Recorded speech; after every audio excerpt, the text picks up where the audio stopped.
नमस्कार दोस्तों। हम आज बात करने वाले हैं भारत के उस दौर की जहां औरतों को हमेशा पर्दे के पीछे रखा जाता था। उन्हें देश के बारे में या उनकी दुनिया सिर्फ उनका परिवार होती थी या चार दीवारी तक सीमित होती थी। उन्हें देश के बारे में या राजनीति के बारे में फैसलों में इन्वॉल्व नहीं किया जाता था। एक ऐसी सोसाइटी जहाँ पे औरत का रोल सिर्फ माँ, बहन या बेटी ही समझा जाता था।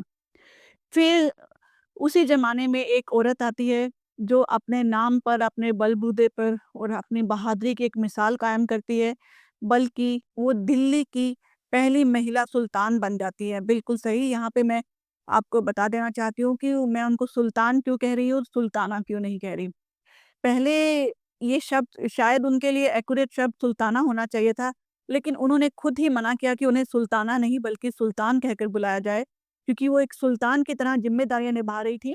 इसलिए उन्होंने खुद को सुल्ताना की बजाय सुल्तान शब्द से बुलाए जाने पर जोर दिया।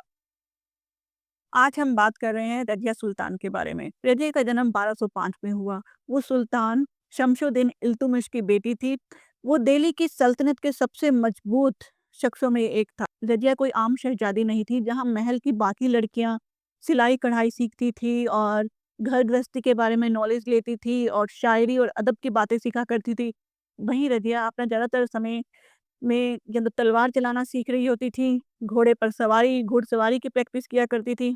वो राज्य के फैसलों को ध्यान से सुनती थी और उनके पिता सुल्तान इल्तुतमिश ने भी ये समझ लिया कि उनकी बेटी जो है एक साधारण लड़की नहीं बल्कि सुल्तान बनने की क्षमता रखती है। यहाँ पे एक बात मैं क्लियर कर देना चाहती हूँ कि ऐसा नहीं कि सुल्तान इल्तुतमिश के बेटे नहीं थे या सिर्फ उनको एक पुत्री ही थी, उनके कई बेटे भी थे, लेकिन ज़्यादातर बेटे या तो आलसी थे या सत्ता के नशे में हर टाइम रहते थे और वो इस लायक नहीं थी कि वो दिल्ली की सल्तनत को सँभाल सके। वहीं रज़िया सबसे अलग थी। वो बहुत बहादुर थी, लोगों के दुःख दर्द को सुना करती थी और उन पर अपनी राय ज़ाहिर किया करती थी और साथ ही वो समझदारी की भी एक अनूठी मिसाल थी। इसीलिए सुल्तान इल्तुतमिश ने एक अनोखा फैसला लिया। उन्होंने अपने जीवन काल में ही बता दिया कि मेरे बाद दिल्ली की सुल्तान रज़िया बनेगी। ये बात दरबार के कई लोगों को हजम नहीं हुई। उन्होंने कहा कि सल्तान एक महिला सुल्तान कैसे बन सकती है? इस पर इल्तुतमिश ने कहा कि मेरी बेटी मेरे बेटों से ज़्यादा लायक है और वो सुल्तान बनने की क्षमता रखती है। इसके बाद 1236 में सुल्तान इल्तुतमिश की मौत हो जाती है। सुल्तान के मरने के बाद लोगों ने सुल्तान के फैसले को बिल्कुल इग्नोर कर दिया और उन्होंने सुल्तान के बेटे रकमुद्दीन फिरोज को सुल्तान बना दिया। लेकिन रकमुद्दीन जो है वो बहुत अय्याश व्यक्ति था। वो ज़्यादातर अपनी अय्याशी में ही डूबा रहता था, राज्य के कामों से दूर था और उसे लोगों की प्रॉब्लम से कोई भी दिलचस्पी नहीं थी कि उनको सुनना है या उनको सॉल्यूशन लेके आना है। उसे राज्य के कामकाज में कोई भी इंटरेस्ट नहीं था। इसके साथ जो उसकी माँ थी शाह तुर्कान, उसने भी लोगों पर जुल्म शुरू कर दिया। इससे दिल्ली की आवाम बहुत परेशान होगी। लेकिन फिर एक दिन लेकिन तभी एक दिन रज़िया ने पर्दा हटाकर सीधा आवाम से बात की। ये एक हिस्टोरिकल मोमेंट था। रज़िया ने कहा कि अगर मैं न्याय नहीं दे सकती, तो मुझे सुल्तान बनने का हक नहीं और साथ ही अगर मैं न्याय दे सकती हूँ, तो मुझे सिर्फ़ इस वजह से कि मैं एक औरत हूँ, सुल्तान बनने से रोका नहीं जा सकता। अवाम उसके साथ खड़ी हो गई और दरबार मजबूर हो गया कि रज़िया को अगली सुल्तान बनाया जाए। इस तरह से रज़िया सुल्ताना दिल्ली की पहली महिला शासक बनी।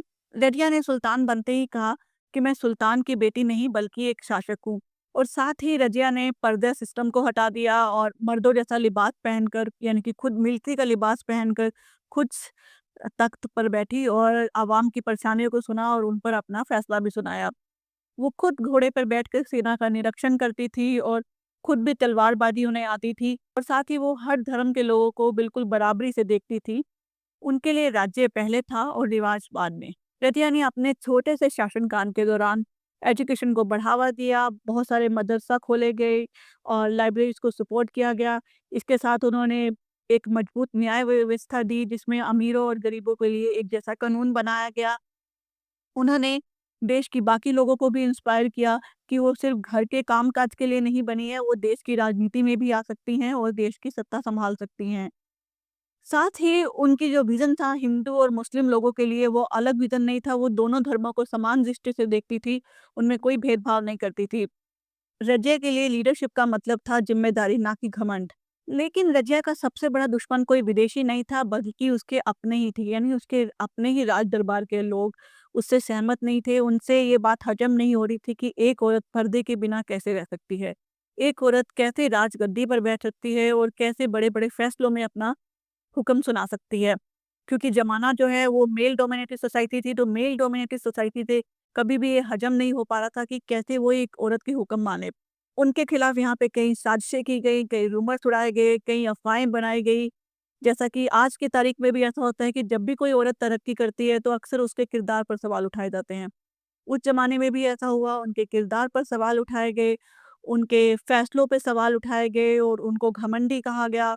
और वही सब हथियार जो आज की डेट में भी औरत की तरक्की में उसके खिलाफ यूज़ किए जाते हैं, वो उस ज़माने में भी किए गए। लेकिन रज़िया यहाँ पर रुकी नहीं और ना ही घबराई।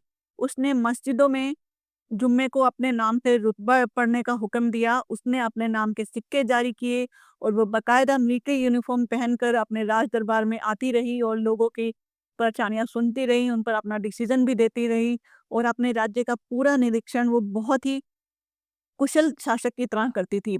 1240 के आसपास की घटना है जब उन्हें गद्दी से हटा दिया गया, उन्हें कैद कर लिया गया, लेकिन रज़िया ने यहाँ पर हार नहीं मानी।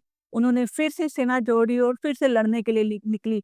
लेकिन इतिहास हमेशा आपके साथ न्याय नहीं करता है। रज़िया और उनके साथी मलिक अल्तुनिया शहीद हो गए। ऐसा नहीं है कि रज़िया सुल्ताना अपने मकसद में फ़ेल होगी, अगर वो अपने मकसद में फ़ेल हो गई होती तो शायद हम यहाँ पे बैठ के उसका ज़िक्र ना कर रहे होते। रज़िया का शासनकाल बेशक बहुत छोटा-सा था, लेकिन उसका असर सदियों तक रहा। उन्होंने उन्होंने ये बतला दिया कि औरत कमज़ोर नहीं होती और लीडरशिप के लिए जेंडर देखना ज़रूरी नहीं है और ना ही ताज सिर्फ़ मर्दों के लिए होता है। आज हम जिस वुमन एम्पावरमेंट की बात करते हैं, रज़िया खुद उसकी एक ज़िंदा मिसाल थी। रज़िया सुल्ताना सिर्फ़ एक सुल्तान नहीं थी, बल्कि एक सवाल थी। सवाल है हर उस सोच के खिलाफ जो ये कहती है कि औरत सत्ता में नहीं आ सकती या औरत ताज की हकदार नहीं होती। क्योंकि रज़िया अपने दौर में साबित कर चुकी थी कि मैं ये करके दिखाऊँगी और उन्होंने ये करके दिखाया। तो अगर आज कोई लड़की सपना देखती है लीडर बनने का, कलेक्टर बनने का या देश चलाने का, तो याद रखिएगा एक औरत ऑलरेडी 700 साल पहले इसे कर चुकी है और वो हमारी एक मिसाल साबित कर चुकी है कि औरत सब कुछ कर सकती है। अगर आपको मेरा वीडियो पसंद आया तो प्लीज़ मेरे चैनल को लाइक एंड सब्सक्राइब कीजिए। Thank you.